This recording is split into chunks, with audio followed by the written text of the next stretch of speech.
And then we also have Malam Adamu Mamman Kontagora, who is known as Burden Kontagora. He is the president, Worldwide ABU Alumni Association. We also have Dr. A.E. Olasinge, who is our guest speaker.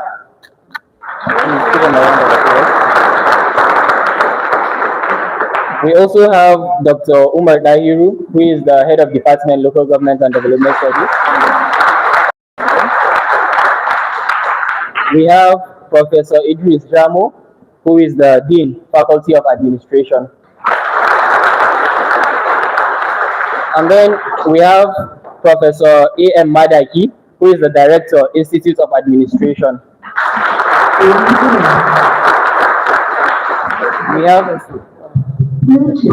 We also have Professor Bello Sabo, who is the Deputy Vice Chancellor of Administration.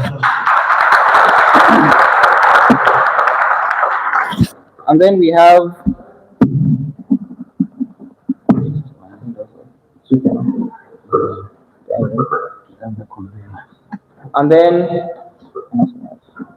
we have Professor Abdulhamid Abdullahi, who is the convener of the program.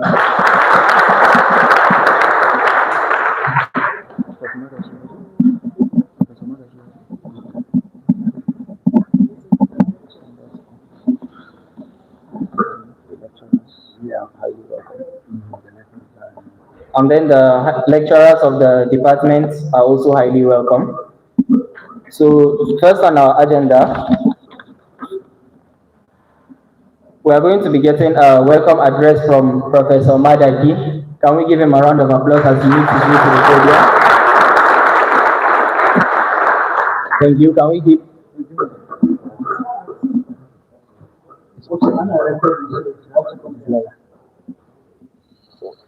Can we please keep clapping until we meet his way to the podium?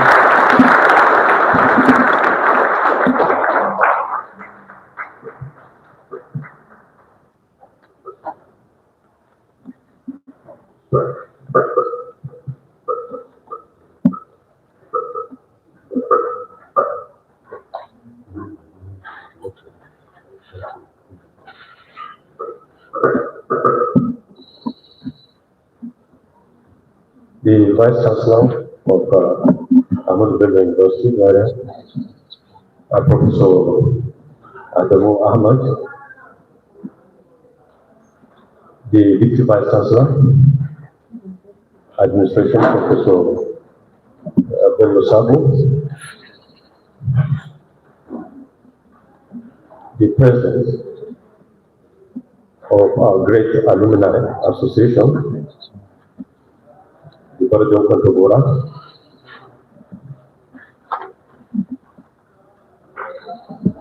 the Dean, Faculty of Administration, the Head of Department of Local Government and Development Studies, the distinguished guest lecturer,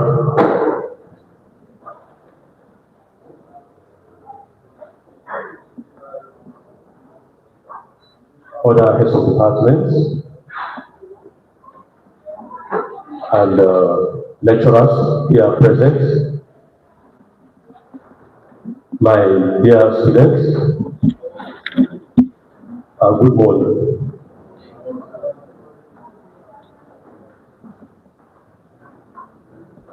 I'm delighted to be given this opportunity to welcome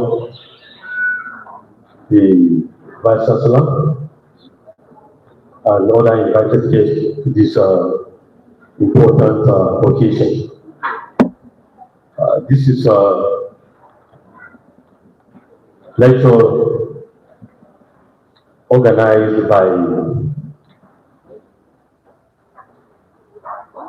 a lecturer handling a particular course in the Department of Local Government and Development Studies. It's an annual event, and I want to use this opportunity to congratulate the department for institutionalizing this annual event. The theme for this year is University Environmental Sustainability and Individual Health. This theme, you will all agree with me, is quite apt and timely because it speaks to some important issues in our life. It's talking about the university environment. It's also talking about individual health. And most importantly, it's connected to sustainability. It's beholden on all of us to live our life on campus in such a way that others behind us will also be able to enjoy the good, the benefits of all the good things the environment can offer. I also believe that the lecturers that have been appointed to speak to this thing will do justice to this thing. I want to urge our students to pay rapt attention to the lecturers. Finally, I want to once again welcome the Vice Chancellor to Institute of Administration, one of the founding pillars of our great university. We all recall that the university was established sometime in 1947, before even the university, and it was later incorporated into the university law in 1962. So the institute is very old, and it has contributed greatly to the development of Ahmadu Bello University Zaria. And we believe with the current support we are getting with the present administration, the Institute of Administration and other academic departments in the Institute of Administration will key in with the visions of law of Ahmadu Bello University Zaria. On this note, I want to thank the organizers for bringing together this important personality to this institute this morning. Thank you.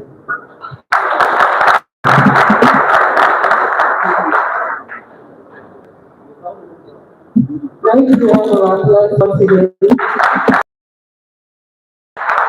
So right about now, we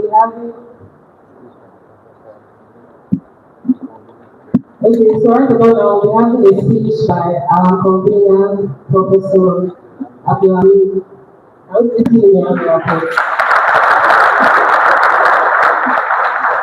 This is another protocol really observed. This is a program that is organized yearly by the department, and it is organized mainly by the students. And the reason behind organizing this program is to make the student to have some degree of learning how to organize programs and themselves, so that when they go out of the community, they can, when they go back to the main community, they can be able to organize issues like this around any problem that is in the community. So this is a program organized by the 300 level students of this department. While those of 200 level students also will have their own very soon, and then also the 200 level students, when they are in 300 level, they also have their own very soon. And this year, the theme of the program is University Environmental Sustainability and Individual Health. So we have two speakers, one from community medicine, Professor Olasade, and then we have the president worldwide of the alumni who is going to talk about the university legacy program. So Mr. Vice Chancellor, we are glad to have you around, and then we are now going to call, we also have a debate that's supposed to be between two students, both based on the theme of the program, and that is environmental sustainability and individual health. Yesterday, the students went around the campus, a lot of degradable and gradable waste, and we must commend the University Health Service for giving us face masks and polythene bags and hand gloves to support the initiative. And they also give us a truck that will also pack the waste. So we pack a bag of waste. Unfortunately, we don't have time to show you the listing of the waste that we gathered. And then it was very commendable because it made the university to monitor. And then we also went to where the car incident took place. We are able to also claim a little bit, but we must confess the damage was much, so we cannot be able to convey it clear at all because we don't have the necessary equipment to do that. So little we can do, and then the students all participated and some lecturers, and we are there with the head department also throughout the program session. With this short note, I said this is why we are gathered here. So I want you to stay and then listen to what is going to happen next. Thank you, sir.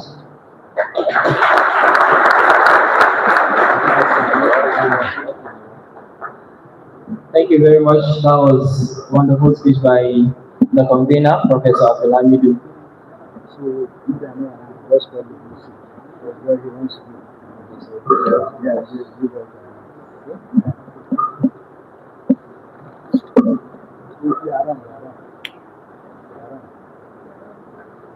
Yeah. So now we'd like to clear the stage for the debate session, which is going to be held between two sets of students.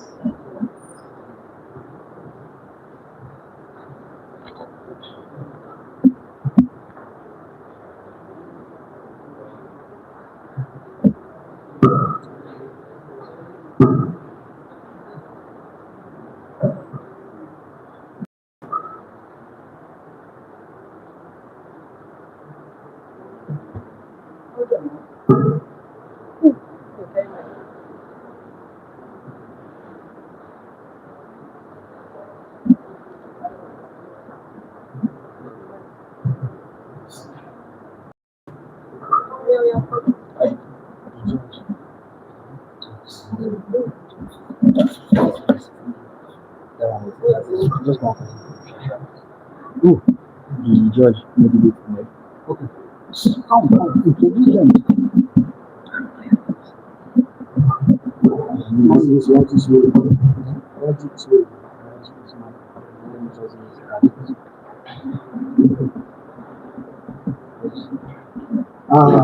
sorry, while we are preparing for the debate, it's just going to take a few minutes. We have among our guests Professor Muratai, the Director Advancement and International Education. So you're welcome. Please give me a round of applause.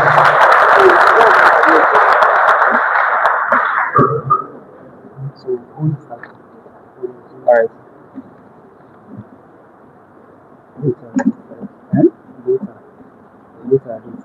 Yes, George. No, it's not. Go ahead. Okay, so I'm giving the stage to the first speaker, who is Raji Usman. It's going to be like a speech, so please make it as brief as possible. Thank you. All right, good morning, everyone. Good morning, distinguished good morning, distinguished ladies and gentlemen. My name is Raji Usman. I'm doing the law studies. I'm a member of energy and environmental law. Briefly, very technology on the environmental. The topic is the strategy in tackling environmental conditions in Nigeria is adequate. Now of the contribution. Firstly, without every into the argument, the question is not whether the environmental condition is still existing, but the question is Nigeria is the adequate strategy in place. So firstly, because what I will tell you is Nigeria presents a comprehensive and legal framework for environmental condition. As well, Nigeria has enacted a market legislation. We have Environmental Interventions Act, we have Climate Change Act, Petroleum Industry Act 2021, in which this law regulates pollution, protect diversity, and also require environmental assessment before any execution is taken. These laws that a country without an adequate strategy can lose this extensive legal architecture. Secondly, Nigeria has established a competent institution to implement this strategy. We have NOSA. NOSA is the National Oil Certification and Agency, License Agency. Also, we have FMA, we have Federal Ministry of Environment, in which this agency, there is state environmental policy that are specifically empowered to monitor environmental and sanction any offender. But when you put a question to do you say when a person from Samari and you point down a sheep, let's say we don't get one person accountable, definitely the person will be sanctioned. Because according to the EIA, that's the Environmental Impact Assessment Act, it's down to choose. You be charged with 500,000 naira fine. Alright, also Nigeria has embraced international implementation cooperation. What do I mean by this? Nigeria is signatory to Paris Agreement. In fact, in 2017, Nigeria signed and domesticated its singular environmental policy in order to regulate environmental degradation in Nigeria. If you know that there is public awareness, let me quickly take you back to the people that 100 years ago, we have where we brought out to create an awareness on the waste management, recycling, tree planting, and all. Thank you very much. And this public awareness is from a institutional educational institution. We have government agencies, we have NGOs, we have civil society, people media to continue campaign about environmental awareness of people. Now, Mr. Chairman, we need to know the industry. The slogan with no strategy is adequate. Yes, it's adequate because environmental is execution. Nigeria is still maintaining the what? The strategy now. So, thank you very much. We will find an argument presented at home and it will be short time. I'm going to say that the adequate strategy here the tackling environmental division is the area is adequate. Thank you very much. Very much, Reverend Ismail. So we're calling on Fatima Adamu for the next talk. And please, we have just few minutes to make it faster as possible. Mr. Chairman, the Vice Chancellor, distinguished judges, respected lecturers, fellow colleagues, and fellow speakers, ladies and gentlemen, good day. My name is Fatima Adam, a member of the Energy and Environmental Law Club at Ahmadu Bello University Zaria, and I stand to give you a speech that supports the motion, which states that the strategy of tackling environmental degradation in Nigeria is adequate. But let me start with asking you a question. Now, please imagine a house burning, and then somebody carries a single bucket of water and tries to put up the fire. Do you still need to call the fire services, or will that single bucket of water be able to quench that fire? Of course, the answer is no. And that is Nigeria's environmental solution. Nigeria has strategy, Nigeria has projects, Nigeria has intervention. But then the question is, are they really enough? Ladies and gentlemen, the World Bank estimated that Nigeria generates enormous quantities of waste yearly. Yet, formal waste collection coverages remain between 20%, while recycling and composition are each below 13%. So a country that generates millions of tons of plastic waste yearly. How can we call the strategy adequate when we cannot even properly collect most of the waste we generate? Let us talk about sanitation. More than 46 million Nigerians are open. And although Nigeria's increases officials declare that open sanitation has reduced from 71 to 18, from 2021 to 2026, yet they have not still been adequately reduced because they still have 17% of people defecating openly. That is progress, but then that is not adequacy. Nigeria's forest area stood at only about 23.2% of the country's land area in 2023, which is a more than 50% reduction in Nigerians that are independent and self-reliant. Nigeria generates more than 2.5 million tons of plastic waste every year. Lagos State alone generated 870,000 tons of plastics. which is about 60 years started every single day being generated by Lagos State alone, and is not even the most populous state in the country. And yet, we are being asked to call that strategy adequate. How can we call it adequate, ladies and gentlemen? The question is whether it's doing enough, and successfully, it is not doing enough. For a successful project can prove that investigation is possible. It cannot by itself prove that the national response is sufficient. Because until Nigeria can demonstrate that environmental degradation is being reduced at a scale that matches the problem itself, we cannot honestly declare that strategy adequate. Thank you. Thank you very much for that. That was a speech given by Raji Usman and Fatima Adam. Next on the program, I would like to give the stage to the chairman of the occasion, but before that, I'd like to briefly introduce our lecturers who are here together with us, in person of Dr. Emmanuel La, who is a lecturer in the department. We also have Dr. Abdulkadir Baba, and then Dr. Amin Yahu Usman. And then we also have a student leader here together with us in person of Hamzat Muhammad Hashir, who is the chairman of Energy and Environmental Law Club. So, all right, now we'd like to give the podium to our father, who is a mentor, a father, and so many other things to us. And he is a person of Professor.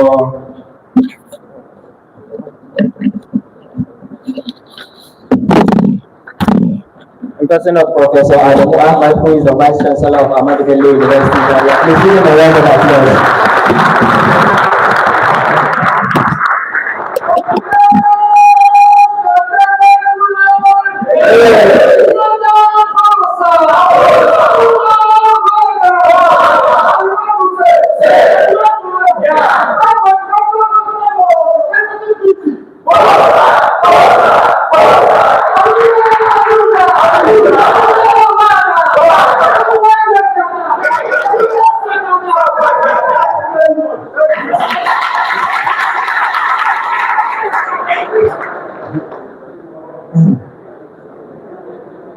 So I give the ball back to you also. Thank you, the Deputy Vice Chancellor Administration, Professor Bello the President, every other national worldwide, the Director, Institute of Administration, Director of Advancement, the head of department, the dean of the faculty, other professors and staff of the Department of Local Government and Development Service. I'm very pleased to be here today. I see very energetic students. I haven't had a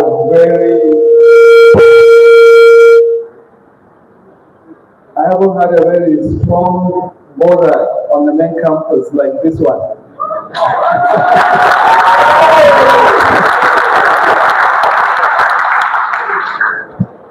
So it means there's energy in local government and development studies. And I'm very pleased to see this program being promoted by the department in at just 300 level.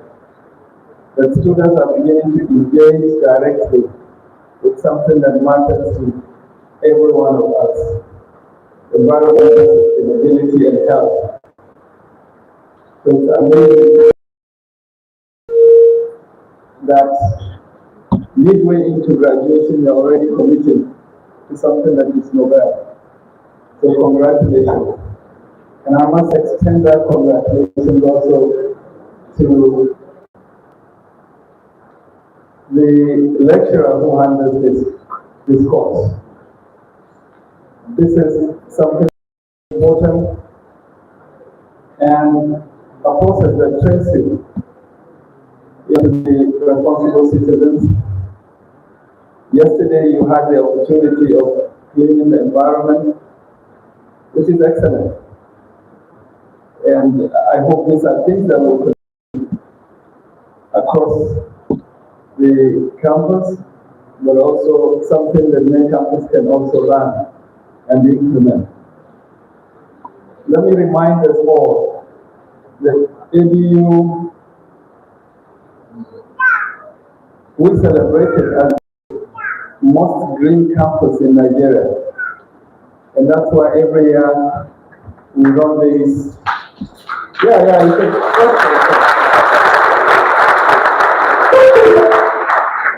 And that's why every year we run a very comprehensive program of tree planting campaign, which just took place last month. So to see you as students getting into cleaning the environment and also learning to say, what the dangers are if you don't protect the environment is something that is very crucial and important. So I'd like to congratulate you. I see that part of the discussion also connects to energy. Energy use. You remember that we've had several campaigns over the last 1 year to get responsible energy use, not only among staff, but also students. In reality, you are the ones who consume the most energy because every staff who lives on campus pays for the electricity consumption. We didn't want to increase the charges of electricity for students, and that's why we asked you responsible energy use. So we'd like to thank you for being in that. We have continued to see the growth in the energy bill. Last year in May, that was when we recorded the highest, almost 370 million per month. We have dropped it down now to just about 240. So I'd like to thank you.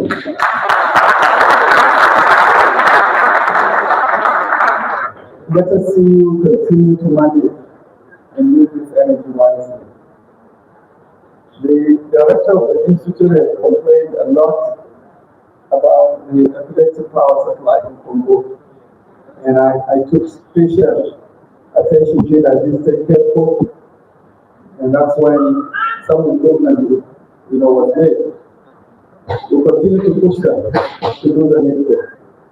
But meanwhile, we are also pursuing the federal government to give us at least 2 megawatts sustainable energy on this campus. And very soon, hopefully, we will see some progress. So I'd like to thank you once again and congratulate you for this very noble enterprise that you are engaging.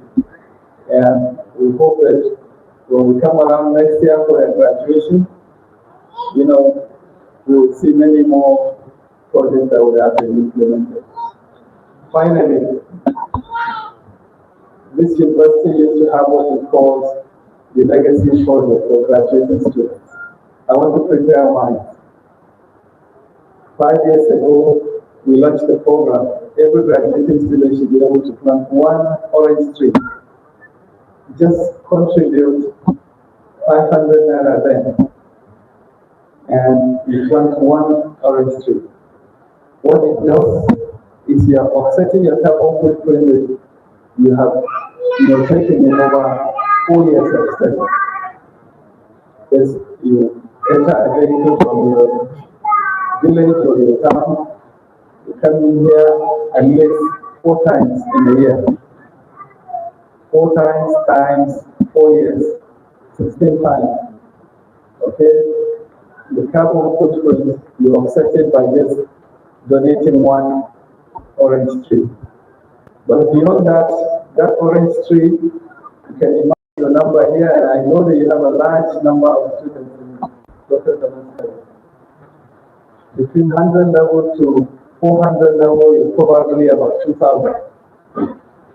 If every local government says contributes 2,000 orange trees, in 5 years, we will have a juice factory, isn't it? Yeah. So you're not only giving back some income for the university, but you're also offsetting your carbon footprint and securing the future for every one of us. So, head of department, please let this class begin to contribute, and who works in the graduate, so that when you are graduating, the orange tree will be like this, and we'll start plucking the orange, isn't it? So God bless all of you. Thank you.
And I'm not surprised to see what is happening here.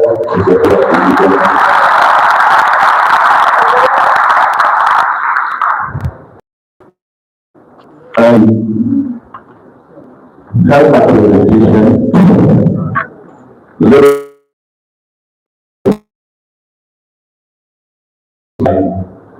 very excellent plan and good. And the government of the university within the shortest time, we have really seen an excellent development of the university. And with your leadership, the university is going to be greatness, and we are happy about that.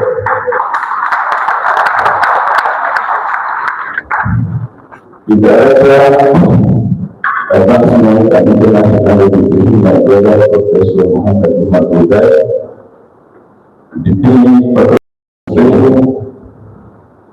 the Department of Global Development and Development Studies, the student member of the Senate, the student academics and non-academics invited here. My dear students, ladies and gentlemen, Assalamu alaikum wa rahmatullahi wa barakatuh. As the president of the student, I'm particularly delighted to speak to you because I see in you not only the leaders of tomorrow, but the future custodians of Ahmadu Bello University Zaria. Our environment the blessing of who we are. Permit me to begin with some simple questions which have been answered. When we want to do this about the environment around we have noticed and we are actually convinced that we have done a very good job yesterday.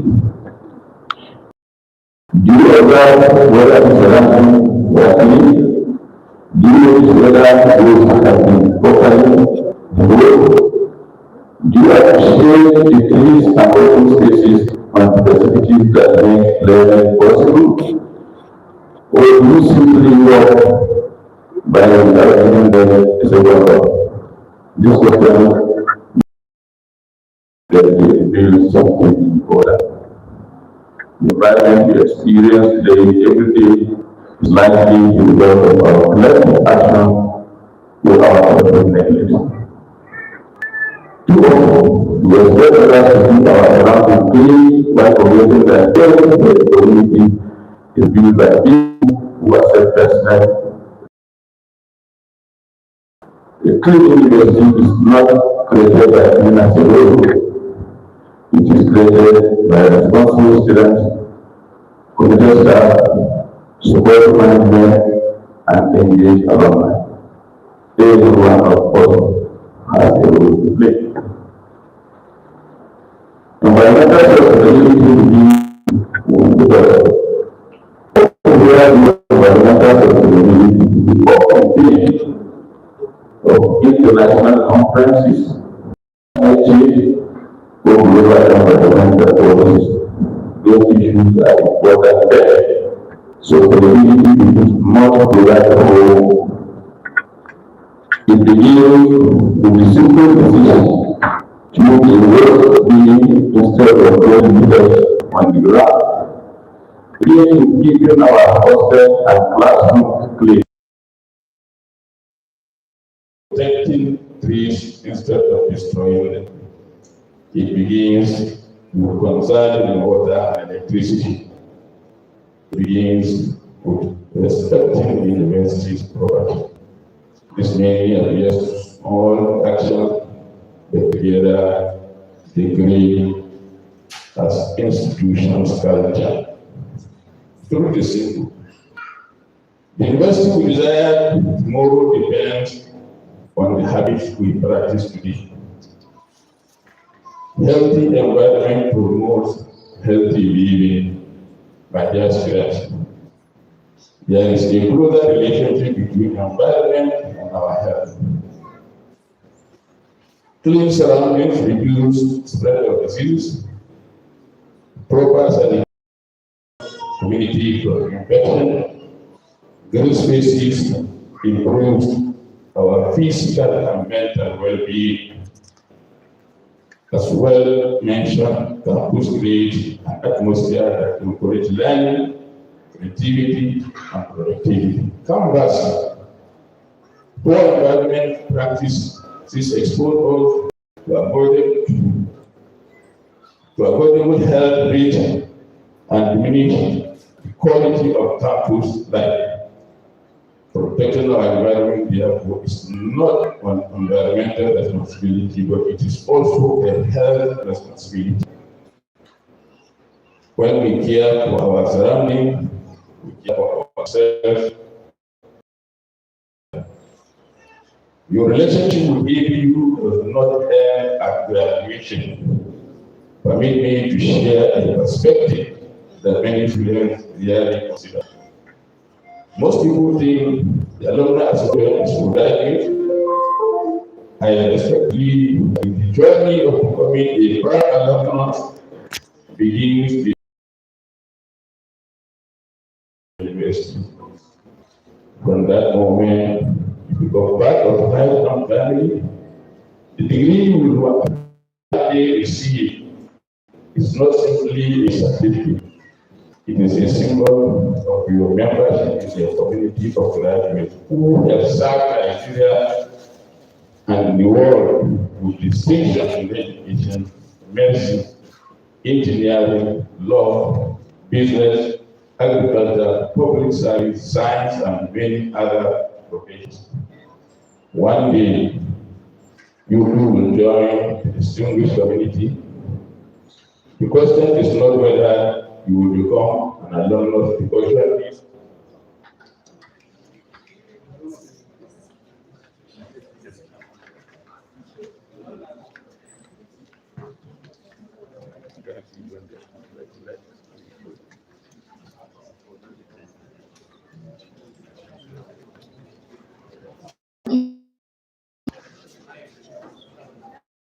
Bluetooth connected.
Sorry.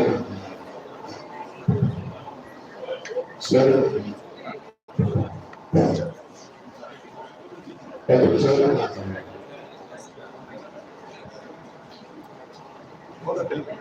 Sorry.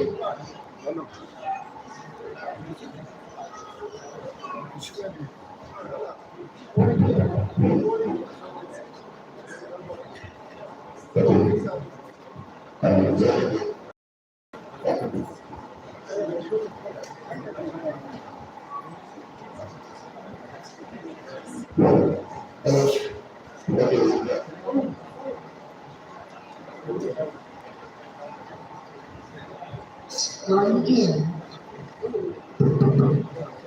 Bluetooth connected. Sorry for the break, is part of the entertainment anyway. My dear students, preparing for lifetime service, one of the greatest gifts you will receive from Ahmadu Bello University is not merely your degree certificate. It is a privilege of belonging to a lifelong family, the Ahmadu Bello University family. Your years at ABU will pass more quickly than you imagine. The lecture halls that seems to be familiar today will soon become cherished memories. The friendship you build may last in a lifetime, and the lessons you learn here will continue to shape your personal and professional journey for decades to come. But one thing should never change: your commitments to your alma mater. The Alumni Association believes that preparing responsible alumni begins long before graduation. Alumni engagement should not start from the day you receive your degree. It should begin from the day of your first as a student. It is with this vision that the Alumni Association is collaborating with the Director of Advancement and International Education as a group to develop what we call Alumni Student Engagement Relationship Framework. This framework is designed to foster a lifelong relationship between students and the university while supporting your academic success, personal development, career growth, leadership potentials, and enduring commitments to Ahmadu Bello University. The framework is built on 6 pillars that will help you to grow not only into successful graduates, but into responsible alumni who remain connected and actively contribute to continue the growth and excellence of our great university. Allow me to briefly share some of these pillars with you and explain why they are important, not only for your future, but also for the future of Ahmadu Bello University. We have students today, alumni tomorrow. Every alumnus was once a student sitting in a classroom like this. Every professor was once learning from someone else. Every successful entrepreneur, engineer, doctor, lawyer, public service, and academics began somewhere. your future starts today. Do not think you as a student. Think of yourself as a future ambassador of Ahmadu Bello University. The values you develop now, discipline, honesty, respect for others, care for your environment and commitment to excellence are the same value that will define you throughout your career. If you learn to protect this university today, you will return with pride tomorrow. Mentorship. None of us succeed alone. Every successful person has benefit ideas of someone who believes in them. A lecturer, parent, senior colleague, an alumnus, a mentor. The Alumni Association wants to build bridges between experienced graduates and current students so that we can benefit from the wisdom of those who have traveled the road before you. Never hesitate to seek advice, ask questions, listen carefully, and learn continuously.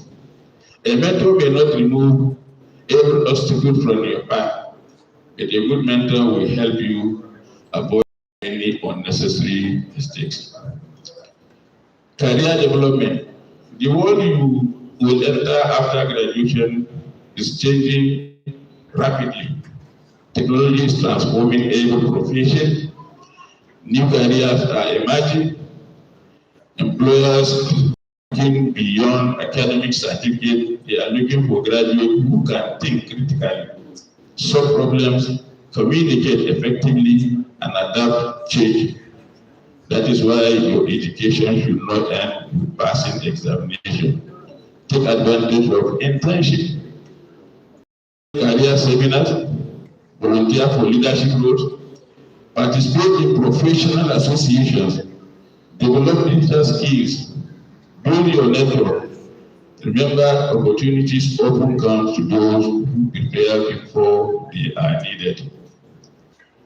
The Alumni Association is committed to helping bridge the gap between classrooms and workplace through career talks, mentorship, internship, and professional networking. Scholarship and student support is very necessary. We recognize that many talented students face financial challenges. No student should be denied the opportunity to achieve academic excellence simply because of financial hardship. One of these ways alumni give back is by supporting scholarship and educational initiatives that also for character, leadership, and service. The university should celebrate those who improve the lives of others. Imagine if every department recognized students who have exceptional leadership, service, environmental sustainability. Social recognition motivates others to do even better. The Alumni Association that excellence deserves to be celebrated because it inspires the future. We have to develop skills for life. Finally, let me remind you that the success is about than earning a degree. Your certificate may open the first door. Your character will determine how far you go. Integrity, communication, leadership, teamwork, respect, emotional intelligence, adaptability. These are qualities that employers, values, and society need, please. Interestingly, environmental responsibility has developed many of these qualities. When students organize sanitation campaign, they learn teamwork, just like what we did. When they lead environmental project, they develop leadership. When they volunteer to improve they learn service. And when they choose to do the right thing without being compelled, they demonstrated integrity.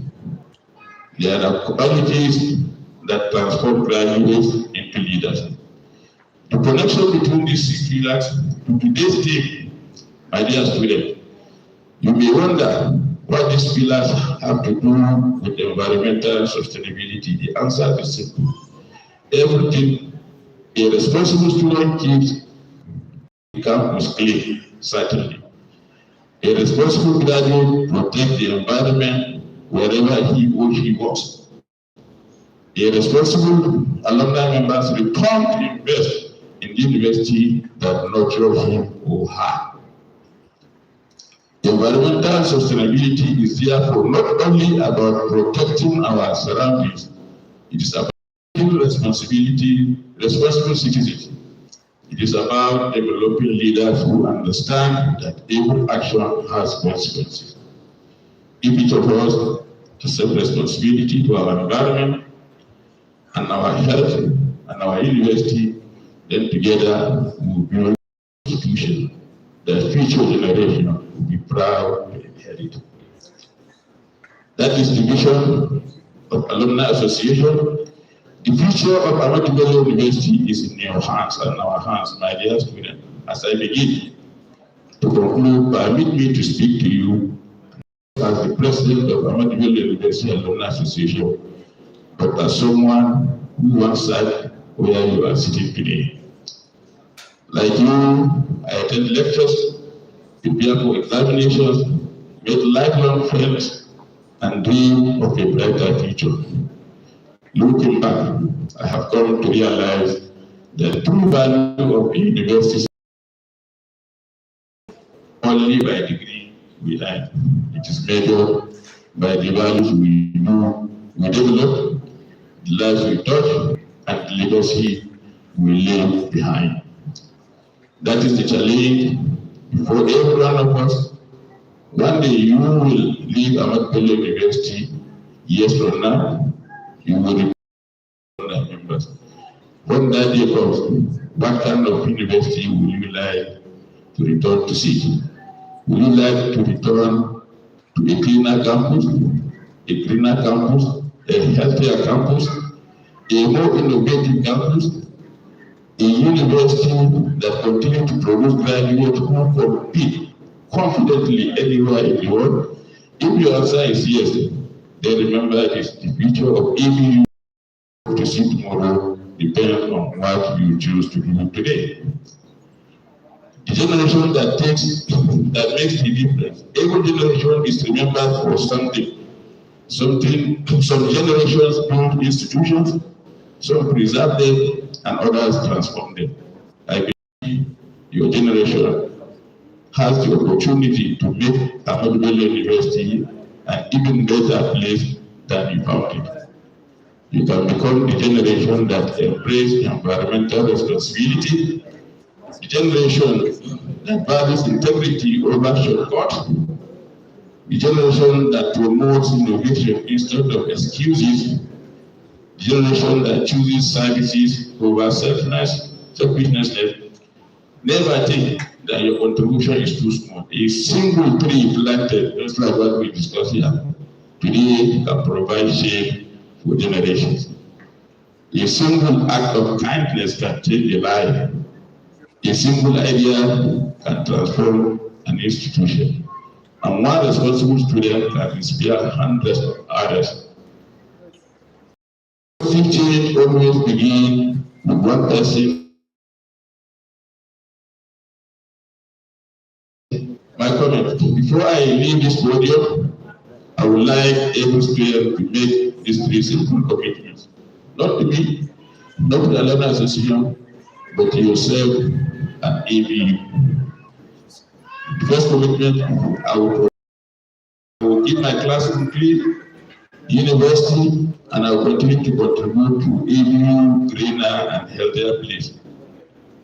I will invest in myself. I will study diligently.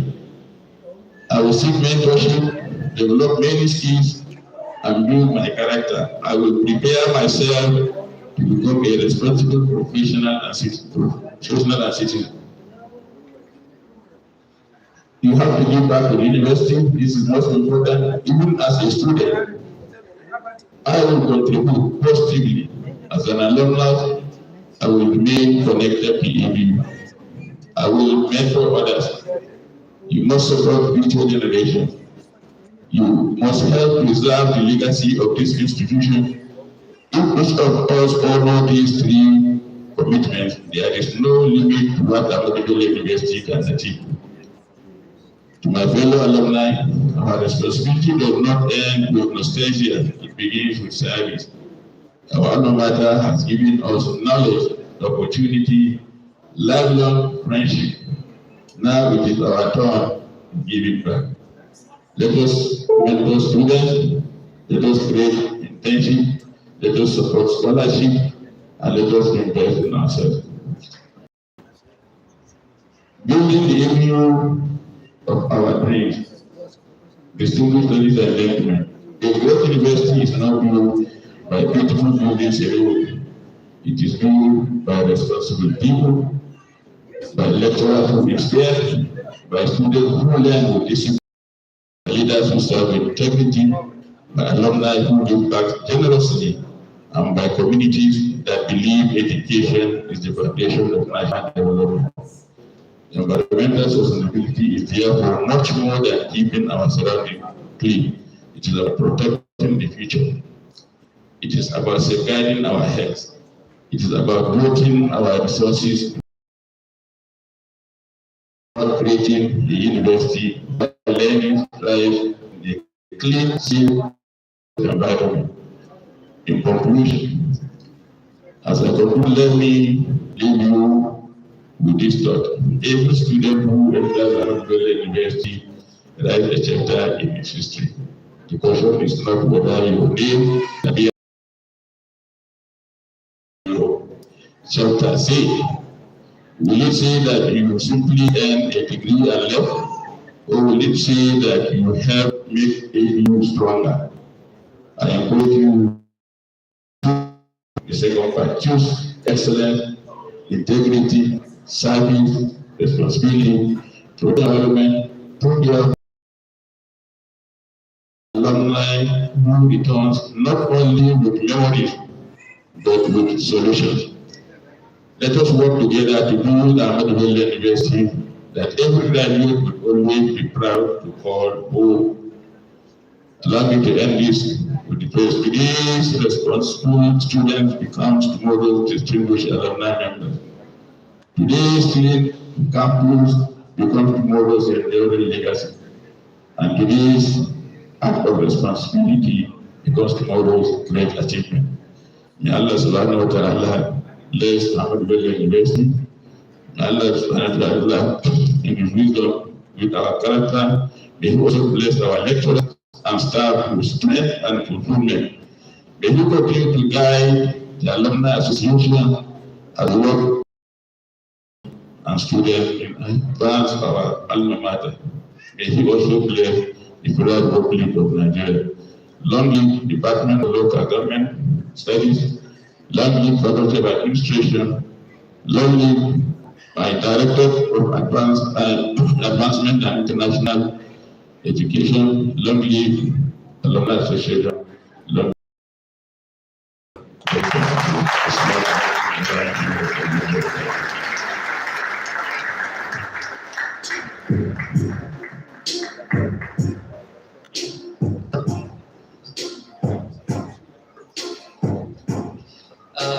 That was also another wonderful speech that we received from our father, and we very much appreciate him, and we hope we are going to put his words into use. So while he was giving the speech, we were joined by some of our lecturers from this department. We have Professor Bashir Jumari, who is a lecturer in this department, and we also have Dr. Mohammed Usman, the exam officer of the department. We also have Dr. Awao Ibrahim Yeru. And we have Dr. Musa Abdul Karim also. And we're also joined by some of the student leaders. We have in person of Comrade Saif Abdul Salam Umar, who is the President, Faculty of Administration. We have the Vice President in person of Comrade Saifullah Ibrahim, the Vice President of Administration. And also we have members from the Energy and Environmental Law Club. A round of applause for them. So next on the agenda, I would like to call on our second guest speaker.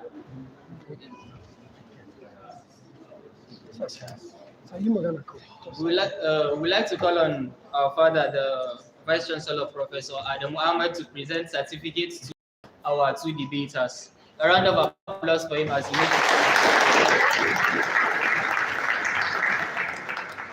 Raju Usman.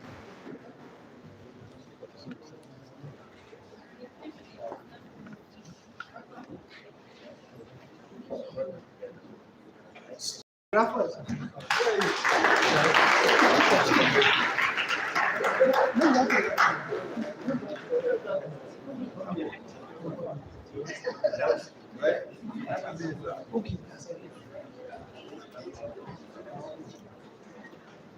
Clap for them.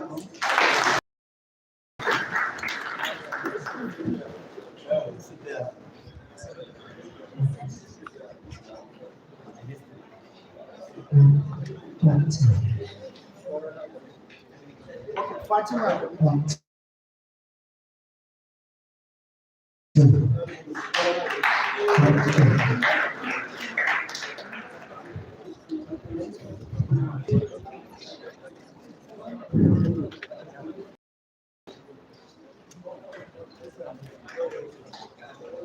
Sorry, sir. Round of applause for them. This for Ernest Dionis, Deputy Chancellor for the 300.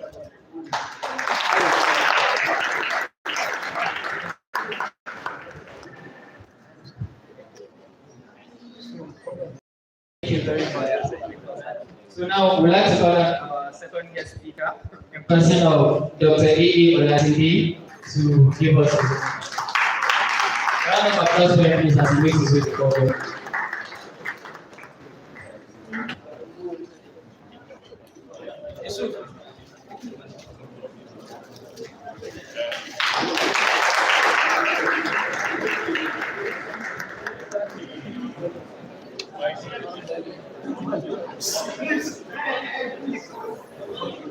Vice Chancellor of Great University, the Deputy Vice Chancellor,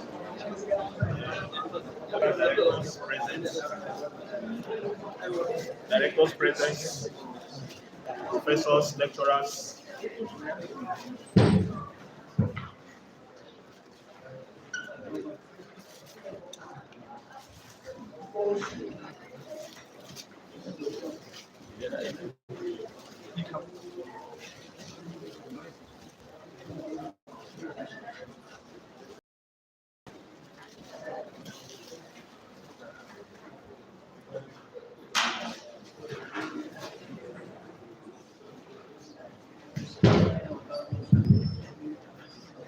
Okay. The directors present here, the professors, lecturers, and the great Nigerian students. So I am Dr. Abdulaziz Ayodele from the Department of Community Medicine, Ahmadu Bello University. Sorry, can you guys hear me from here? Okay. So I am Dr. Abdulaziz Ayodele, okay, from the Department of Community Medicine, Ahmadu Bello University Hospital. I'm actually representing my head of department, Professor Ayuba Umar, who was actually meant to give the lecture, but because he's unavoidably absent, so he asked me to come and give the lecture on his behalf. So I'm actually going to do more of talk, or more of general talk than the lecture actually. So first, I would like to commend you guys for the sanitation activity you did yesterday. Actually, it's quite commendable, because as we are going to hear later, there are a lot of things we can do to improve our environment, and actually a lot of things that, or a lot of interactions that happen in our environment actually affect our health and safety. So now when we're talking of environment, what do we mean by environment? Environment is just the factors external to man, or the factors that surround man.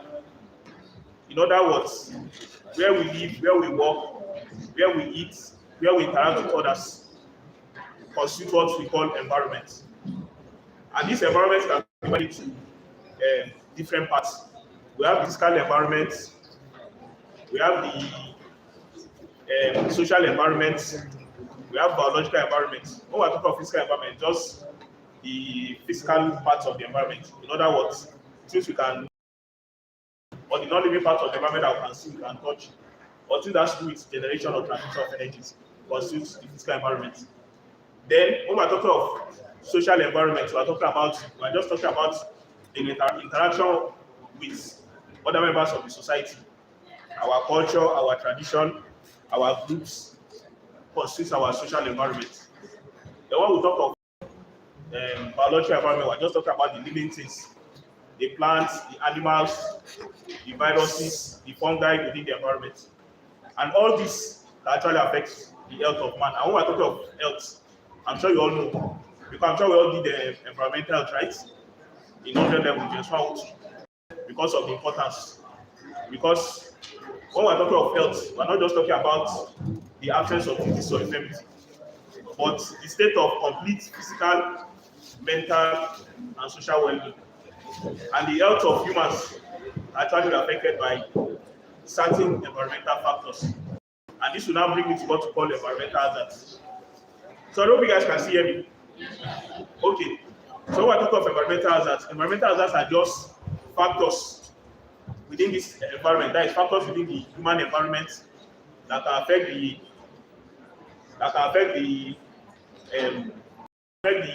health. There are factors within the environment that can lead to physical injuries, diseases, or even death. Anything within the environment that can affect the health of man is what is called environmental hazard. And it is very important for us to protect our environment in order to prevent or reduce our exposure to some of these hazards, and to also even reduce the development of some of these hazards. I get into that have a healthy life, both individually and as a population as a whole. I'm actually going to be talking more on individual health and environment. So I'll focus more on the relationship between the environment and health at individual level. So now, controlling the control of factors within the environment that can affect that exercise or exercise the dangerous effects to the health, survival, or physical development of humans is what we call environmental health. And this environmental health actually has many components, which I will just talk about briefly. We have provision of, or we have safe, adequate water supply, food hygiene and safety, vector control, like control of organisms and agents that can transmit disease from one person to another. We also have solid waste management, sewage disposal and treatment, disposal, control of air pollution, control of water pollution, control of noise pollution, occupational health and safety, and also control of other environmental hazards. And these environmental hazards that I've been talking about, we actually have various classes of environmental hazards that can affect the health of humans. We have physical hazards, chemical hazards, biological hazards, and social hazards. Like I said, hazards are those factors within the environment that can cause injuries, diseases, or death. So when I talk about physical hazards, example of physical hazards include things like radiation, noise, bad roads, and rest. When we talk about chemicals within the environment, things like dust, organic solvents, and the rest. Then when we talk about biological hazards are the living things that can affect the health of man. For example, things like bacteria, fungi, parasites, even the products of these living things like venoms, toxins, and the rest, constitute what we call physical hazards. Then when we come to social hazards, are the let's say the interactive or the interactions that can also affect our health. For examples, things like violence, whether domestic or occasional, bullying, harmful traditional practice, all these constitute what we call social hazards. So all this can affect our health in one way or the other.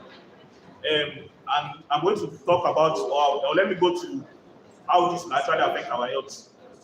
As I'm sure we all know, usually for a disease to occur, or for an illness to occur, there has to be some interactions between the agents that cause the disease, the environment, and then the host, that's the human himself. So usually in the environment, or the environment is where these interactions actually occur. Interaction between the agents that cause the disease and the humans that are predisposed to having the disease before the disease will occur. In other words, if there are some things going wrong with our environment, if we are not maintaining our environment, we will always be falling ill. And that is the truth. We always fall ill. Because protecting health is not just about taking medications and going to hospitals for checkup, but even controlling the environment and reducing damage caused to the environment or damages caused to the environment. Actually, some of the ways we can protect and maintain our health. Let me give you an example. If you look at a disease like malaria fever, for example, the agent that cause the malaria fever or the malaria is the parasite, parasites as Plasmodium falciparum or another Plasmodium species. So this Plasmodium now is being transmitted by vectors like the Anopheles mosquito, the female Anopheles mosquito, which resides, or let me use the word resides in the environment, because they breed, they multiply, and they move in the environment, right? And if the human is, which is the host now, is being bitten by this mosquito, maybe if there is no protection and the host is being bitten by this mosquito, then the host will develop malaria. So in other words, in order to prevent and control deaths from malaria, it's not just about treating malaria, but also controlling the environment to reduce the breeding of these mosquitoes. I get it. And also ways we can protect ourselves. In other words, things like our housing. How can we modify our houses to prevent us from coming into contact with these mosquitoes that can transmit the malaria? So a lot of things that, for disease or illness to occur, or even things like injuries, there has to be interaction between the agents, the host, and the environment. Even if you come to non-communicable diseases like hypertension, stroke, cancers, for example, it also follows this triad of interaction between agents, host, and environment. Because of course, the chemicals in the environment, our lifestyle, and even some biological agents in the environment actually predispose the host to coming down with cancers. So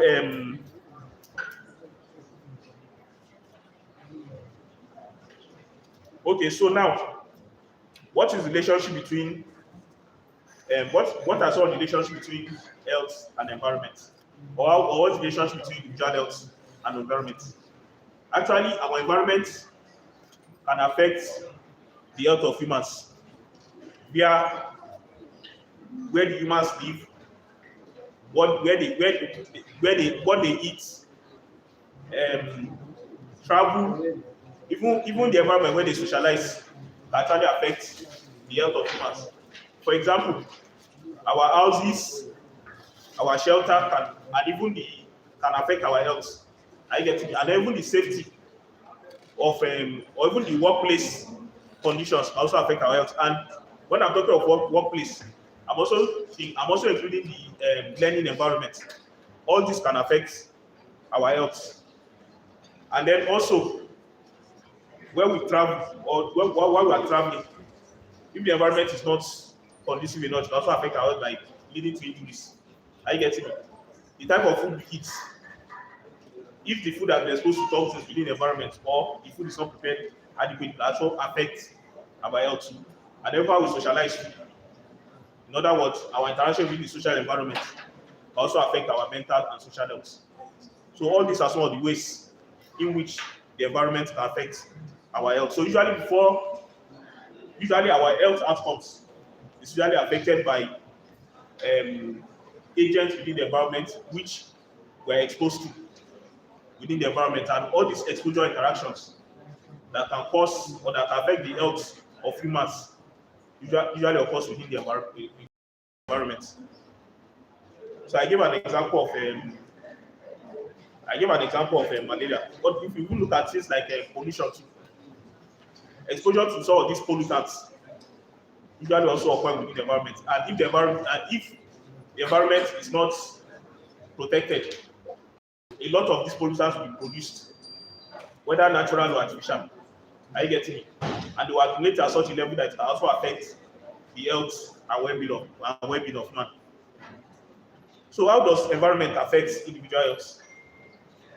Environment affects individual health usually by exposure to plants, animals, agents of diseases like bacteria, viruses, fungi, harmful chemicals, harmful environmental conditions or environmental factors like radiation, excessive noise, adverse climate conditions. Are you getting me? And some of these adverse climate conditions also affect health indirectly by affecting crop production, increasing the occurrence of adverse weather events. I'm sure we all know about the drought that's occurring in some parts of the world, the heat waves that is killing some people in part of Europe. Are you getting it? All these are some of the ways that the environment can actually affect the health of humans. So what are some of the effects of environment? Or what are some of the effects of, or how can what are some of the effects of exposure to some of these environmental factors to the health of humans? Exposure to environment can actually lead to respiratory disease, things like asthma, chronic bronchitis. Are you getting me? All this can be caused by exposure to some of these environmental factors. We also have vector-borne diseases like malaria, typhoid, yellow fever, and so on and so forth. A lot of vectors. Usually, when I talk about vectors, I just talk about invertebrates that can transmit disease from either humans to humans or from animals to humans. Are you getting me? And when we're exposed to these vectors in the environment, they can actually transmit this disease to us. And then we also have things like injuries. If the physical environment is not maintained properly, it can actually lead to injury. For example, if refuse are indiscriminately disposed, or they are not properly managed properly, you can be exposed to some of these things in the refuse, things like sharp objects. Are you getting it? So which can lead to injuries. And then also, some of these environmental events or climatic events can also lead to some of these climatic conditions also cause events that can lead to physical injuries. Events like flooding, hurricanes, and the rest, which can lead to physical injuries affecting the physical health of humans. And then also non-communicable diseases, things like cancers, cardiovascular disease.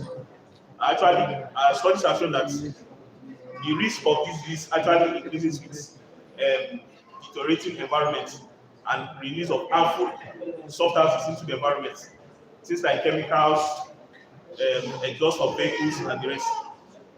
All this can contribute to the occurrence of cardiovascular disease, cancers, even diabetes too. The type of food we eat and how this food is prepared, and even some contamination of this food also affects our health. And the mental health problems too. If there are some poor relationship within the environment with other members of society, it will affect our mental health. Things like depression, anxiety, and other mental health disorders too can actually occur due to adverse environmental conditions or factors.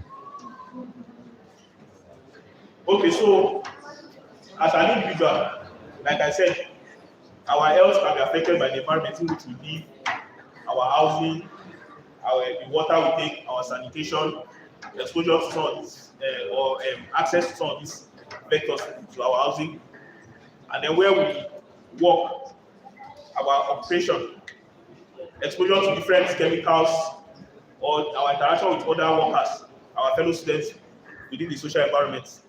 can also affect our health.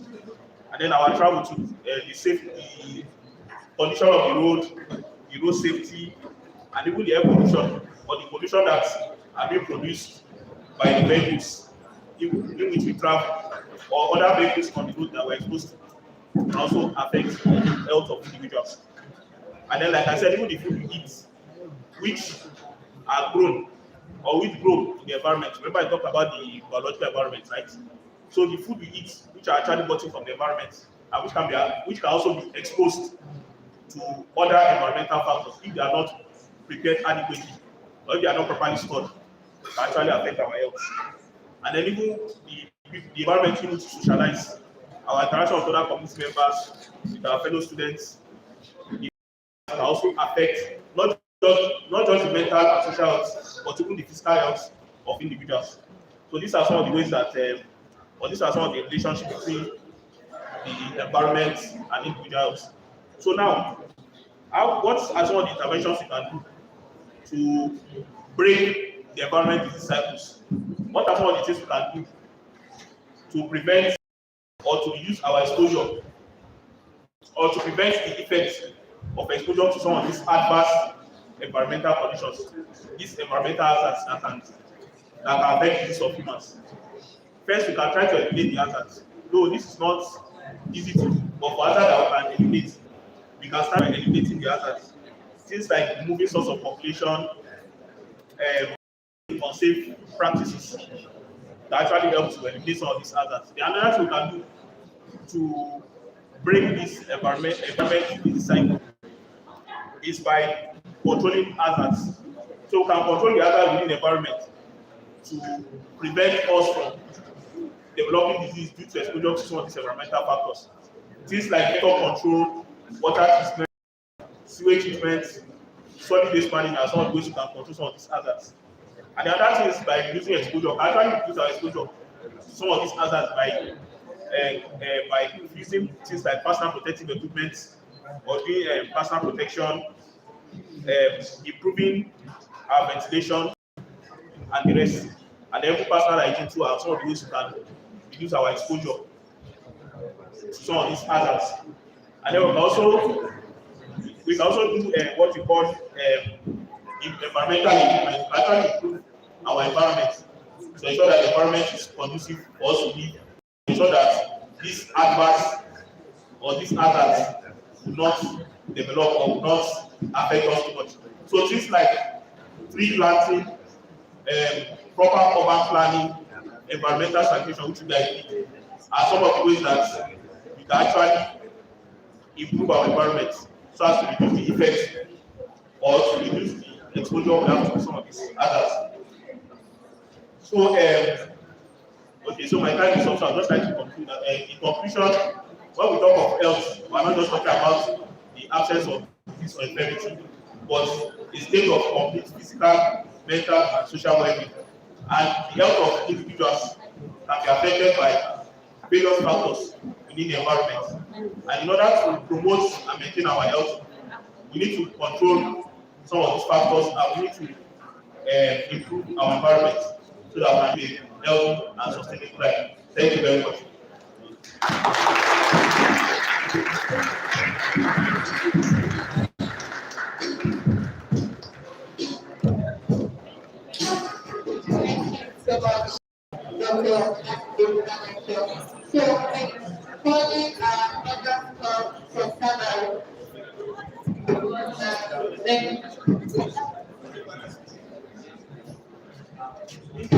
Calling bloggers love conservers to come for their presentation.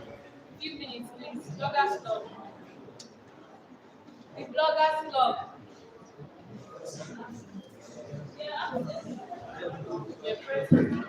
Please come forward for your presentation. Bloggers love.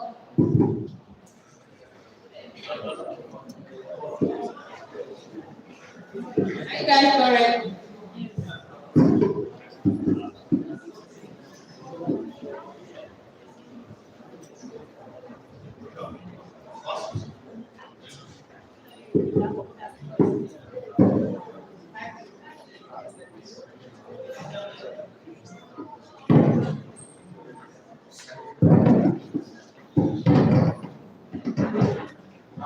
Good afternoon, everyone. My esteemed guests, lady lecturers, and professors.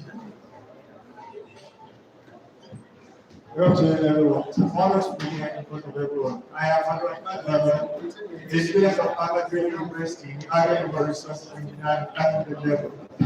That's the final year, alhamdulillah. And I'm representing my team, Blogging Nigeria, ABU, and I'm actually representing on office in campus today. So basically, we'll be talking about the sustainability of Nigeria and it's not You talk without the microphone. all right. Good afternoon, everyone. I am Abdurrahman Maram by name. I'll be talking about our sustainability system in Nigeria. How sustainable is it? Is it good enough for us to call it sustainable? The word sustainability, can we actually use it to qualify what we're facing in Nigeria today? The honest truth is, it's actually a big no, a big fat no. Now, there are basically reasons. Of course, before we can conclude on something, we should have a reason we're saying that. Meaning, we should have our facts stated out. We should have our reasons instead of just talking on assumption. Because assumption is basically part of the big reason why we're in the mess we are in today in the nation. So, standing before me, with me today is my colleagues from the club. I have Ash and I have our head blogger. But we've actually deliberated and thought about everything. We've looked at the facts presented before us. We've looked at the whole situation, the whole economy. Now, a lot of clubs have been set up by the federal government to help us tackle all of this. The first, of course, we have Nesria. Nesria was actually set up to help us tackle the issue of pollution, oil pollution to be precise. They looked at the whole federal government body sat together and looked into it. They took Niger Delta as the core example, as the major reason why they're setting it up. Okay, for the people of this community, for the people of these states, for them to actually be able to come out and say, okay, I will come up boldly and represent Nigeria on any level, they need to actually live fine to a certain large extent. But now, what is going on? We have a lot of money and tampering with your water and ensuring they do not actually live large enough as humans should actually live. Pollution is their biggest problem there. And now, after Nigeria was set up, a lot of people actually felt like finally something solution is coming up. But the honest truth is, after the existence of Nigeria, degradation have actually increased. Oil pollution have increased, and water pollution itself has actually increased. So what does that mean? Sustainability in Nigeria is not something we can actually sit and stand on the fact and say, okay, this is sustainable. Hell no, it is far from it. And I'm sorry to use the words I'm using, but instead, all of this is coming from a place of pain. It is not something it's not something I just consider a topic and say, okay, let's just come discuss it since we're just discussing. Nah, instead, this is people's family, people's children, people's wife, people's to-be husband. They are facing all of this problem. A lot of people are dying every day from this pollution. This issue that is actually caused by Nigeria itself and her habitats. Now, all of us are forced to see it and call it sustainable. The honest truth is not sustainable, but instead, we can also still commend the federal government's work. Of course, like I said, Nesria was formed. Alongside Nesria, we have other organizations that were formed. A lot of differences. We have HYPREA was also formed to help us actually tackle all of these. Now, instead, what is happening? They keep falling back. Now, a lot of questions are before us. Should we actually say federal government doesn't know what the problem is? Should we say the organizations they formed does not know what they should do? Or should we actually say they were not supported enough?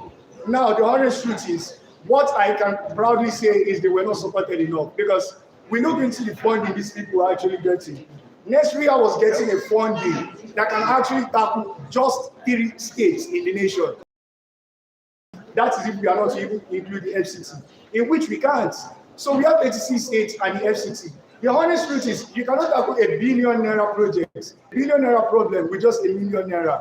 It will definitely not work. So all of this being said, it is very simple. I am just trying to open our eyes to the fact that a lot of problems is actually going on in this nation, especially when it comes to the point of society from it. Yes, we are a developing nation, but how about Rwanda? Rwanda is a poorer nation, and Rwanda actually they do not just have rules, they are implementing it. Nigeria have rules, and trust me, but what is going on? They are not being implemented. How many headlines have you seen where they say, okay, somebody was jailed as a result of littering the environment? It has almost never happened.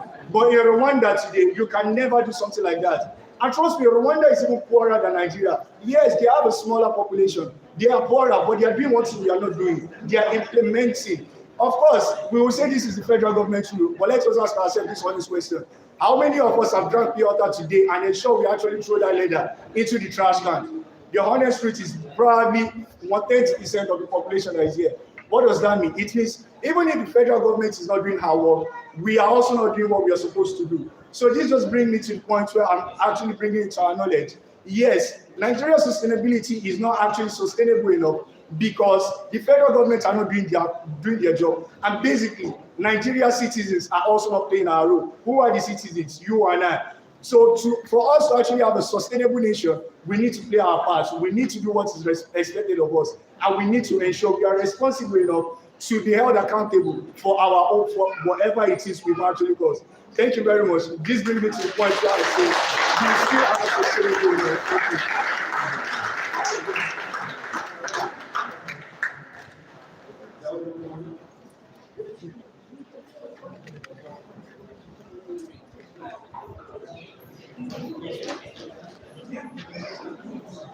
Thank you, the Bloggers Club, for that wonderful presentation.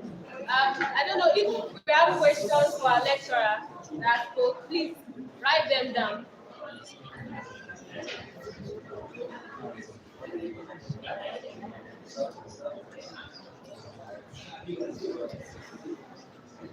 All right, thank you very much, the Plugging Club, for your presentation. Next now, we'd like to give the podium to Professor Ahmadu Jumari to give us a short remark. Please, sir, if you can.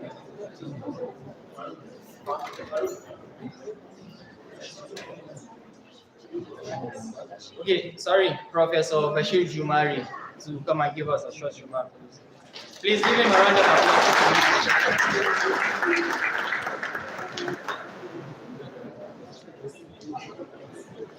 Members of the sorry, this issue of environmental that I'm affected. I don't know how I can reach those that are off, but I will manage my environmental purpose. Members of the high level, the head of department of local government and government studies, my colleague, and my respected students, the Dean of the Faculty of Administration.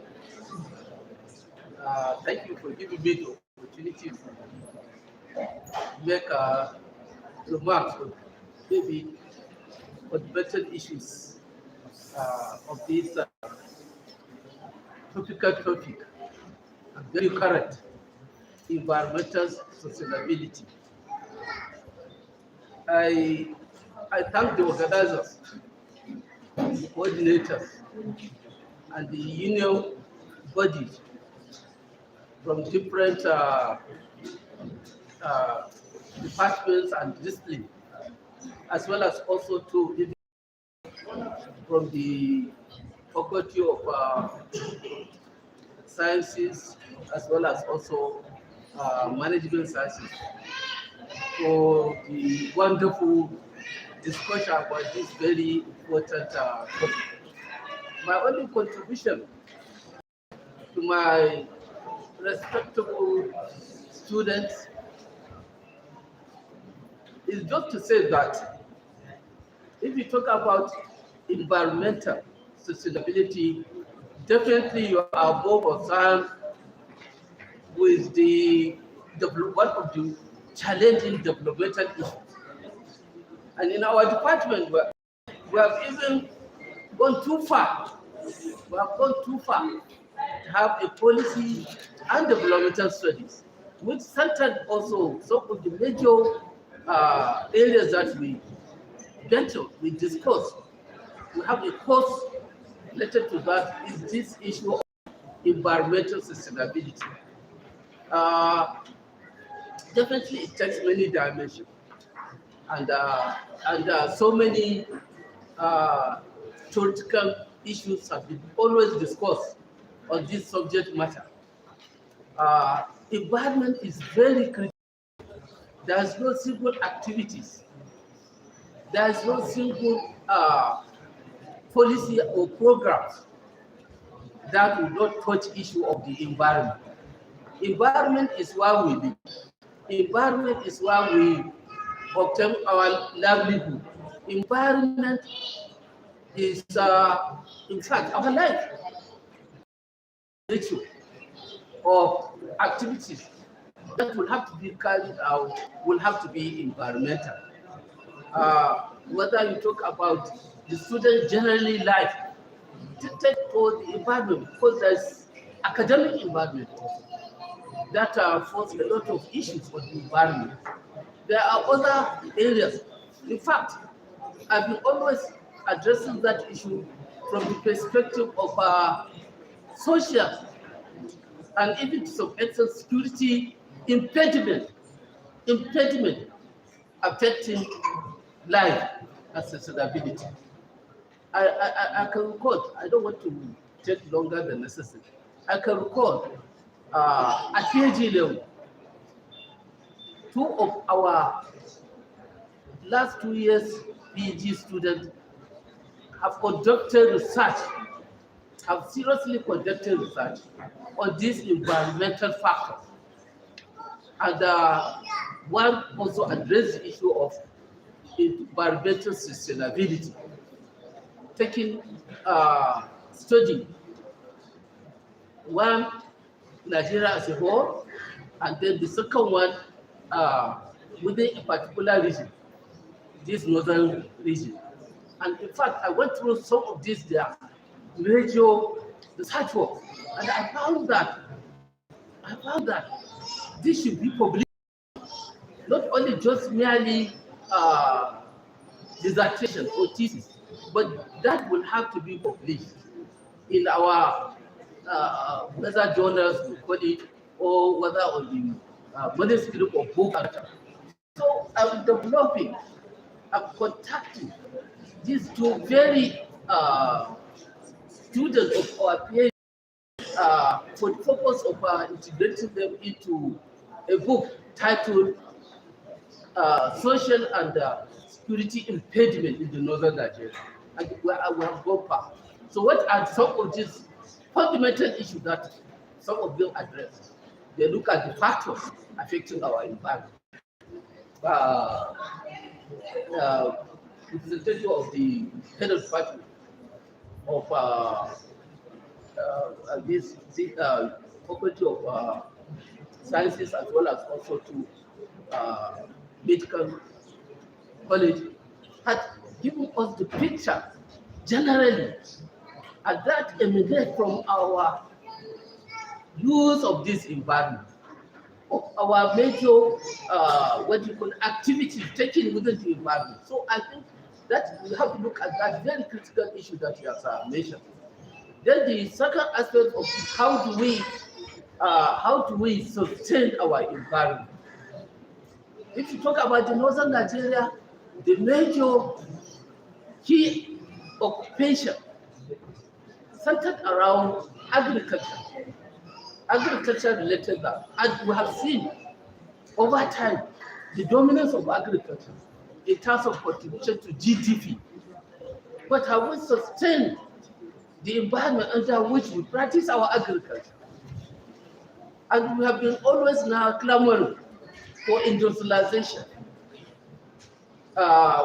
whether or state level or community level. But in industrialization, devoid of so many other factors also, which means we have to sustain. If we are clamoring for industrialization, then we have to sustain our environment from pollution, whether within the internal or external pollution. Look at the case of oil spillage, oil spillage and whatever, because a lot of damage to our own environment. So I've been only given 2 minutes more to round up. So I think this issue of environmental sustainability matters not only to the students, but also to the researchers and political analysts, as well as also academics, to conduct serious research, to come up with a policy and programs, as well as action plans, how the environment under which we sustain our lives to be sustained. And you have ample opportunity as a student. This tropical issue and also impact positively to some issues affecting our immediate environment. We have to also we have to also understand to be not only federal government. One of the last speaker was talking about local federal government to be control of the environment because of this oil spilling and whatever, so pollution of that. Not only federal government that will have role, the state as well as also our local government, our esteemed local government. We have 774 local government councils, and I could remember, sorry, some of us that had witnessed some of the effort made by the local government. Most of the programs, most of the activities of the local government then centered around these environmental friendly programs as well as also policies. Look at this sanitation, look at health, look at even education, look at other areas of intervention by the local government in terms of project or whatever, centered around these activities of immediate local government people. And they did a lot of work.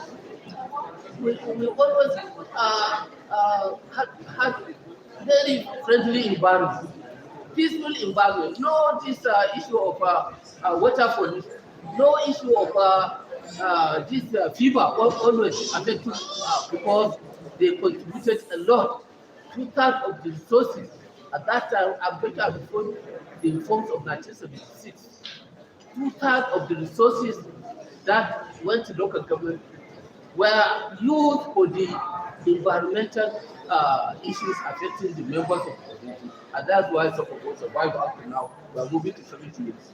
I don't know what to do. What local government is playing role now. I think we have more than any other arms of government to continue to maintain, to provide the other policy program for local government involved in this environmental system. Thank you for giving me that.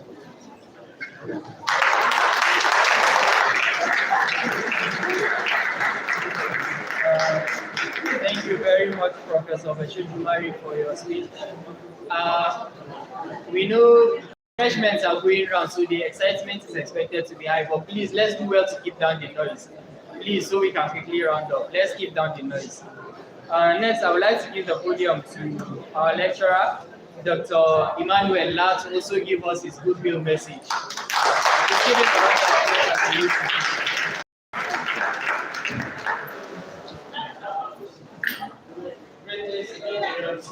Grace.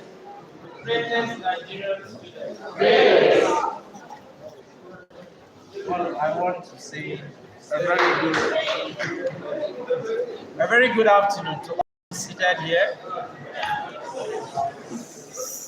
Well, he said I should give a goodwill message. Let me just say this thing, and probably I will sit down. A lot of things have been said about government policy at our environment. But what I want to bring to your notice, the essence of this activity is creating awareness. And when you talk about environmental sustainability, listen to this very carefully. It means that According to the World Commission on Environment, they define environment to be the ability of what? Meeting the needs of the present what? Future without of the present need without compromising the future what? Generation. And some of the challenges we are facing today in our environment is as a result of individuals that have not made any efforts to conserve the environment in the past. And that is what we are suffering today.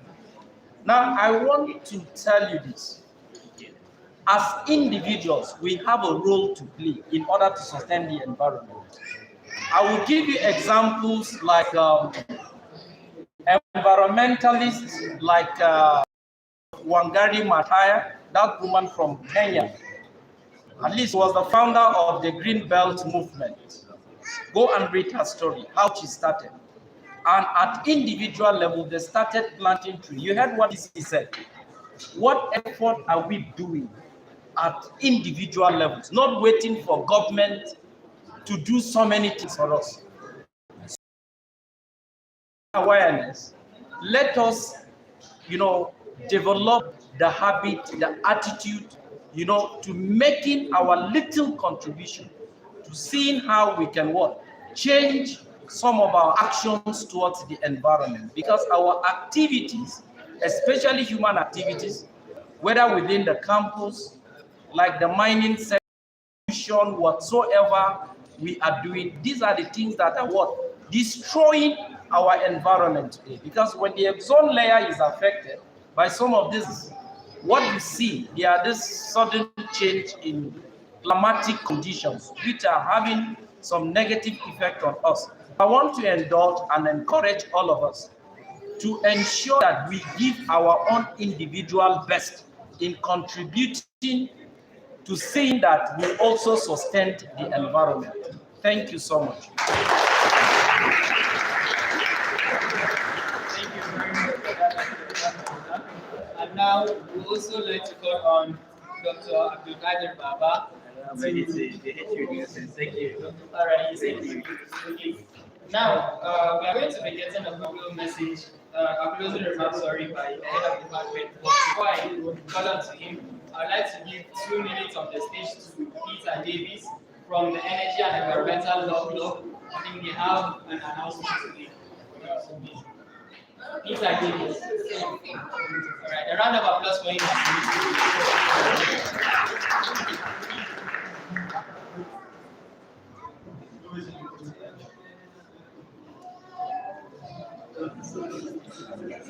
Good afternoon, professors of the Institute of Administration, the head of department, local government and environment, development studies, greatest Nigerian student, yes.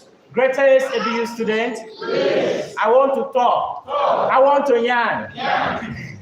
Thank you so much. So I am the Director of Environmental Advocacy and Community Services of the Energy and Environmental Law Club, Ahmadu Bello University Zaria. And we must commend the local government department keying into the greater vision of the entire world, not just of Nigeria or that of Kaduna State or that of ABU, but to build an environment that is sustainable enough for everyone. On that regards, since I have 2 minutes, I will hit to the point one after the other.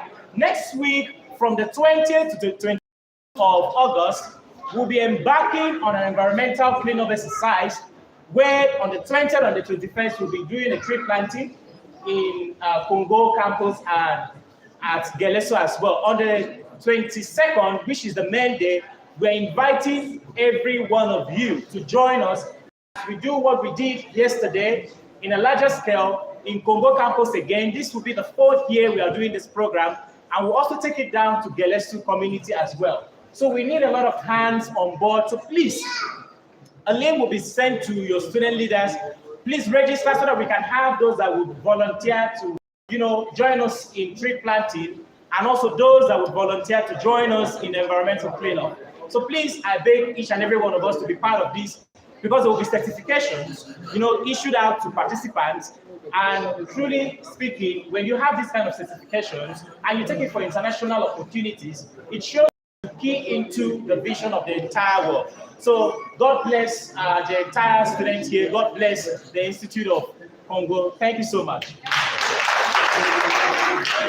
you very much for and just the way he said, when we have a good environment, we self are going to be happy with ourselves. So finally, we would like to call up our father of the department, in person of the head of department of local government and development studies, Dr. Umar Dahiru, to give us a closing remark and also goodwill messages. Please give him a round of applause as he meets his meeting.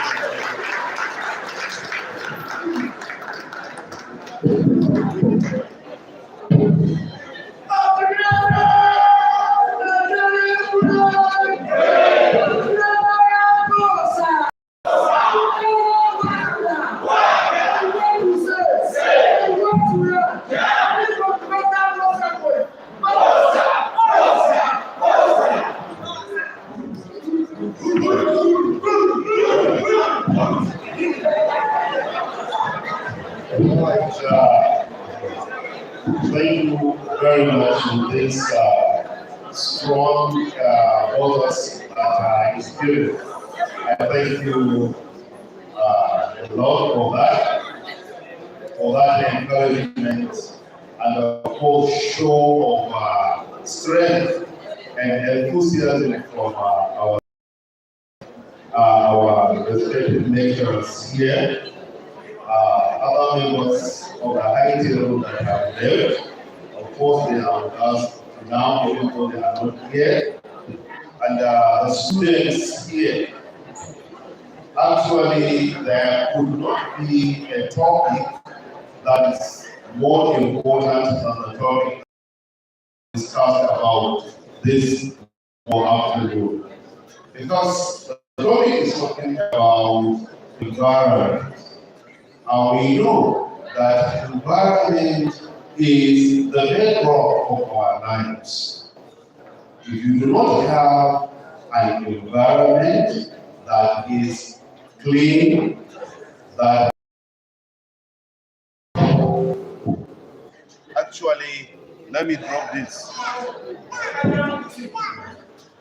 All right, as we are saying, we know that environment is us, and we are environment.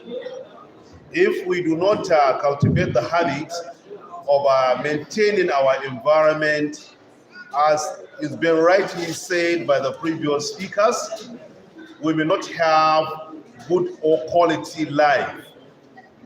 Most of the problems that affect us affect our health, and of course even go to a point of shortening our lives are problems that emanate from our environment.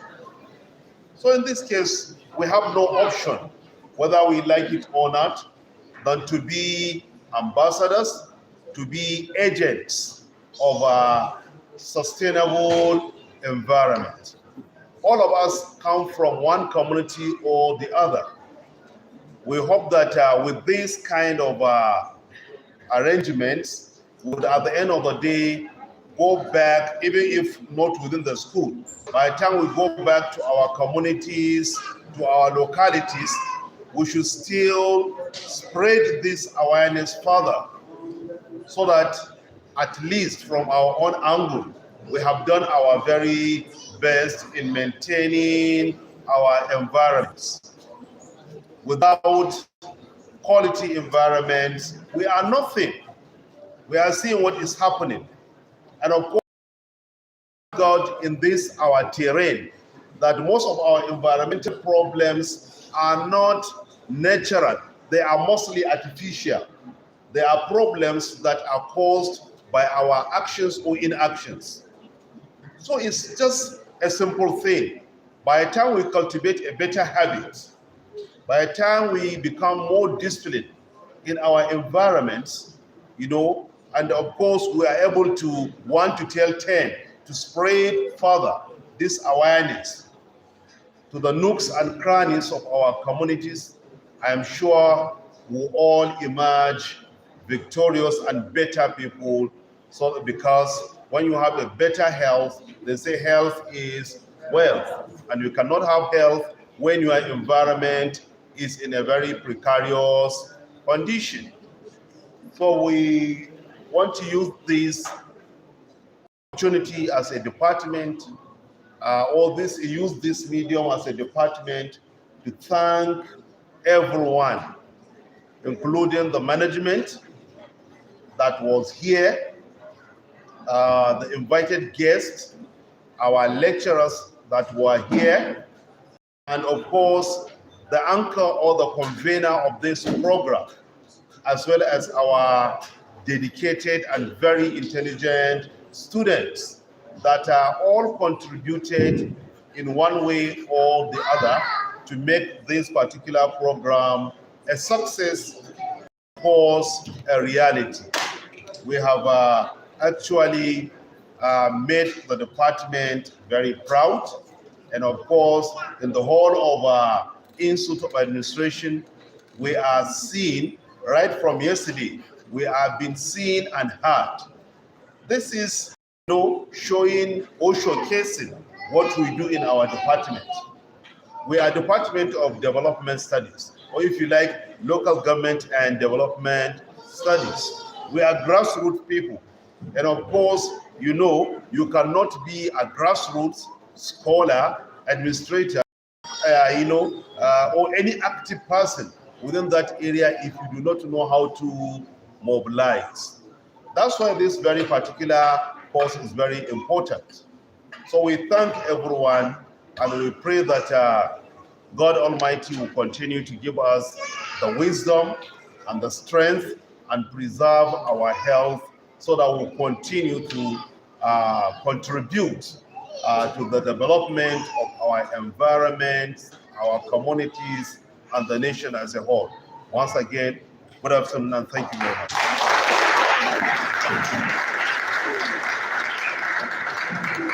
Thank you very much, Dr. Umar, for your wonderful good message and closing remarks. So now we have a presentation of certificates to the participants from the blogging club. I would like to call on Professor Bashir Jumari to present these certificates to the participants. And firstly, we have Abdul Habib Mutar. A round of applause for him as he goes to speak.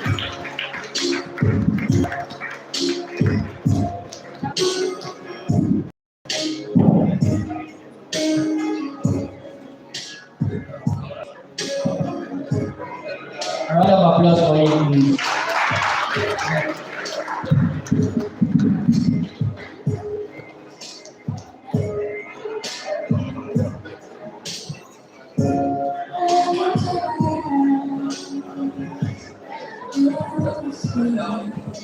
Now, I'd like to call on our father, Dr. Umar to present this next certificate to the participants in person of Abdul Rahman Marwan. A round of applause for him as he makes his way to the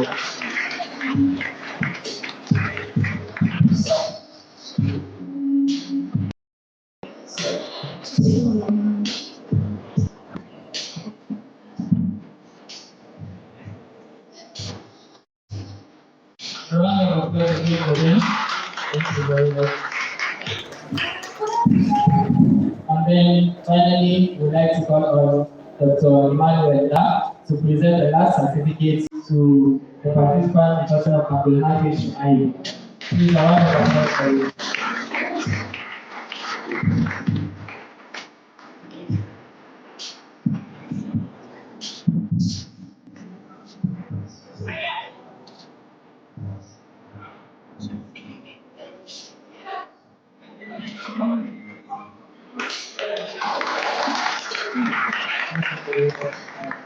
Unfortunately, our convener and person of Professor Abdulhamidu is currently not around. So, on behalf of him and the entire class of 300 level local government and development studies, we want to thank each and every single one of you, from our fathers, our mothers, and even the students and everyone for making it to this event.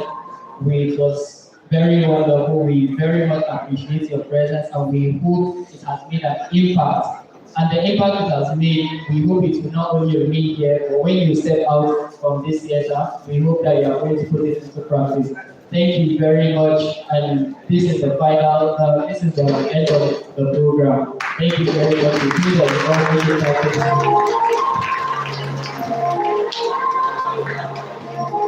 Sorry, please, we would like to say, please, just take 1 minute to say an individual prayer, and then we are ready to round it up.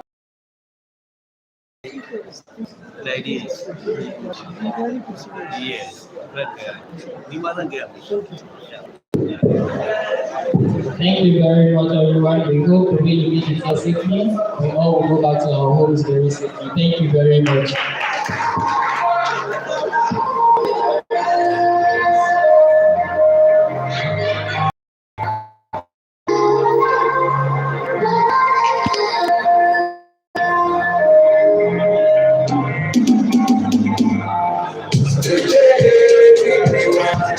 Yeah.